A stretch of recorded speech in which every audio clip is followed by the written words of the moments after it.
Secrets of Power is shaping up to be the best set of Star Wars Unlimited since Spark of Rebellion. What's up, guys? KTOD Matty here, and I am super hyped on Secrets of Power. We just got a big drop of spoilers. As I'm recording this, it'll be yesterday for you, today for me. You're in the past, you're in the future, I'm the past. I want to talk spoilers. I want to talk why I'm so hyped about this set, the core mechanics, the bling, the flavor. We got it all here on the KTOD channel. Not sponsored by Budweiser. Maybe Norman Rockwell? I don't know. Let's get into it. All right, y'all. So the first thing I want to talk to you about is the bling. I mean, check this out. I know we hit it on the pod, but it needs to be talked about again. The wanted poster, the propaganda ads, the flavor of this set, and the insane bling that we're going to have available to us through Carbonite takes this game to a next step. We have very strong, very cool legendaries, rares, starter set cards going into the Carbonite packs as prestige, and the new treatment is far and away above and beyond better than anything they've ever put out. Couple this with the mechanics such as plot, with the flavor. We got CAD, we got Partagats, we're getting Chopper and Ahsoka. We have all the hits.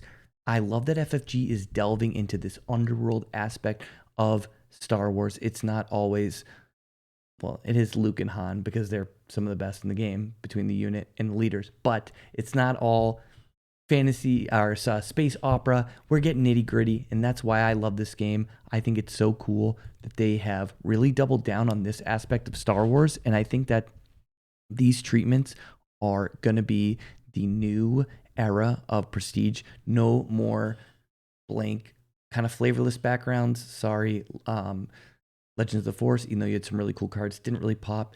And then the spaceships, which were really cool, and the art was beautiful in Jump to Lightspeed, I feel like was also just missing that angle. Here it is. Here is the turning point for Star Wars Unlimited.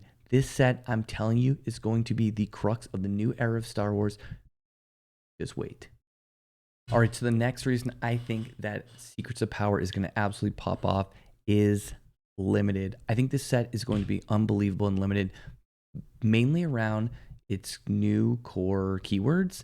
But there are a few other things I want to talk about. But let's talk about the keywords first. We have plot. I think plot is going to be absolutely insane, leading to really strong arms race-like deploys. Being able to deploy your leader and defend it, or even deploy a leader and pump it, are really cool abilities to have. And cheating that out in that immediate action leads to these stronger flips that are going to feel absolutely busted. And I think that's what this game needs. Sometimes in limited, we have leaders that are a little behind the mark than the others, but if you can pair a leader that maybe isn't as good, but defend it with plot, it's going to lead to more leaders being a little more playable, especially when there are going to be combat tricks and things like that that pair into them. You know, we've only seen a few of the leaders, just the starter ones, so there's a lot more to dig into this topic. But pairing plot with your leader to maybe hedge or protect a leader that might be vulnerable and pretty good, I think is going to lead to more dynamic play. And so another aspect of this is like your effective deck size is larger because of the fact that you have these plot cards that you can resource, and they're going to lead to really dynamic decisions of, hey, am I going to build up to a powerful flip turn, or do I actually need these cards sooner or after to actually win the game? And then cards that activate your plot cards for one more resource, like the villainy card that we've seen, is really interesting. And again, combat tricks. You know, Slymore, not exactly the most combat trick. It's just it's letting them not rush past your leader to kill you. But there are some interesting things there that need to be explored. Another thing, so I want to talk to you about Disclose. I think Disclose is a really interesting mechanic. I think it's actually going to be, even though it looks really broken and could be good in Premiere, and I think it will be, there's like a lot of discard going on right now. So maybe, you know, you're not going to have as many cards in hand to actually reap the benefits of the Disclose. But I think in your limited decks, I think, you know, if there's not as much access to discard, you're going to have those available to you. You're going to be maybe splashing cards. I've talked about internally. One thing that I really like is splashing certain cards in Legends of the Force. Well, now that's even another boon. Am I going to splash something just to make sure I have that disclose? Very interesting situation there. Oh, shout out to Jar Jar. Pretty good in limited. Buffing your leader for very cheap. Not so bad. And then finally, the last thing I wanted to talk about, and I got to pull them up. Besides disclose, obviously, and oh, there it is. When has become now. Is what I was looking at. I think that card could be pretty powerful and limited to keep your options open. What are my options? There's another thing I wanted to talk about, and I can't find it just this minute, but that's okay. There are a lot of token generation being sprinkled around that I saw. And I think that's really interesting. I think that adds another layer, another dynamic to limited in this instance. In the spoilers that were dropped today, we had quite several. We had a plot card that made tokens. Let me see if I can find it real quick. But made tokens and gave them Sentinel. You have little chump blockers again to defend your leader, right? And then the cool thing is they're creating spies, and spies are really interesting in that they have raid 2. And so if you can, here it is. Here's one. I mean, this I don't think is super necessarily super playable in limited. It could be. But just the fact, and it's a, well, it's a starter card, so there we go. But the fact that we have all this token generation that was just joined into the set is really, oh, here we go. Chancellor Palpatine. Let me get this. Here we go. So we have a card like Chancellor Palpatine. Granted, it's a rare, but we are plotting him out, defending our leader, and if we're able to even if we're able to spam these spy tokens, I mean, spy tokens raid for 2, and there can be other things that interact with that ability with those tokens. I think is really interesting. So I am stoked to see limited. And then again, like talking about plot, one thing that I think is really interesting is the ability to buff your leader on flip. And so like a card like Unveiled Might right here doesn't look like much, but when imagine a little cheaper would be really nice, but imagine you have a big Sentinel leader like a Kylo or something like that, and you've had to resource. This can give you other options, and I think is really interesting. So limited is gonna slap.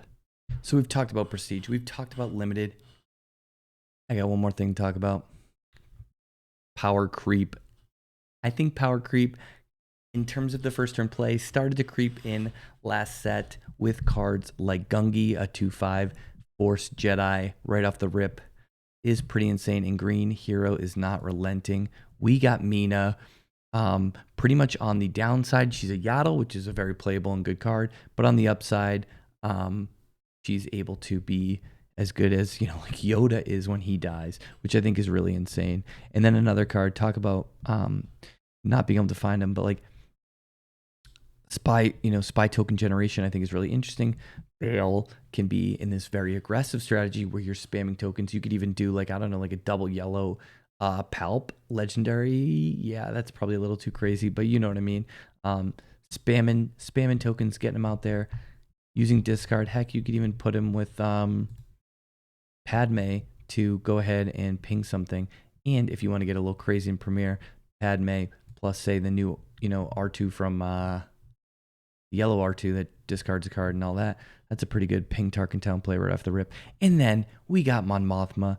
Absolutely insane action economy. So like when we're talking about power creep, we have plot that is letting us action cheat. We have Ahsoka that is letting us action cheat with disclose. And then we have Mon Mothma, which is action cheat on steroids.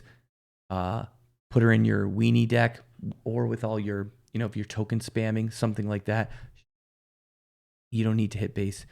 If you have overwhelm or if you just need a bunch of million little guys going out there affecting the board, he's going to be real. So I think that we are going to see some of the more dynamic strategies and some of our favorite units going forward are going to come from this set. It is very clear that they're taking a next step with the early turns, and I think they've heard us that Some of these sets have been a little lackluster in bombs. Although Mon Mothma is only a rare. Um, so maybe this is the set we get insane legendaries that are not coasters. Right, Mike? And then just the final thing I wanted to touch on. I mean, just running through the cards. We got Partagaz. We got Chancellor Palp. We got Deidre Mero. Freaking hello, Andor. Shout out. One of the best. We got, speaking of Andor, we got Mon. Just the flavor of the set. It's like this culmination. It reminds me a lot of Spark, where we were getting, some of the most iconic figures. This is, to me, feels like new era iconic with like, the Andor, the Andor homies and, Ahsoka Tano. We're moving into this new realm, and I think there's like some good stories that are gonna be told on the table from this. We talked about going to freaking Galactics and like playing your Luke against Vader. Like, is it gonna be Andor, Cassian against freaking DiGiamero? I don't know, but I think that's like really interesting and is something that I kind of get pumped about when I'm at the table. I mean, I know that I'm, a competitive player and that's where we delve a lot into, but just having this new flavor to the game kind of just adds an extra layer of enjoyment to the game for me personally. And so when I'm rocking my Bail Organas and my Anakins, and my opponent might be playing Deidre Mero, like I'm going to get pretty hype. Probably playing Deidre Mero in... is she going to be, let's look at her. Is she going to be standard playable or limited? Definitely very good in limited. Standard playable, 6 resource for 5/5. She's probably not going to live into anything. Very curious. I'm going to say she's going to be someone played a lot in limited. And just piggybacking off my limited point earlier in the video, like I know that we're getting limited PQs and we have Philly, and I think that's going to be really exciting, but I feel like that's like the testing grounds for limited. And what I'm really excited for is once they've kind of done the initial, feedback on these limited events, I think the ones over the winter are going to be even better. And I think this is the set that is really going to shine through limited play. All right, y'all. As you can see, I am extremely hyped for Secrets of Power, the flavor, the bling, rocking Deidre Meros in my draft decks, or Mon Mothma in my Ray Data Vault. Shout out to John Tata. This set is going to be one that we talk about, especially post-rotation, as a turning point in Star Wars Unlimited. For all the reasons I stated before, I'm putting my seal stamp of approval. I know we've only seen one early set of spoilers, but I am so hyped for this set. And get your spy tokens ready, baby.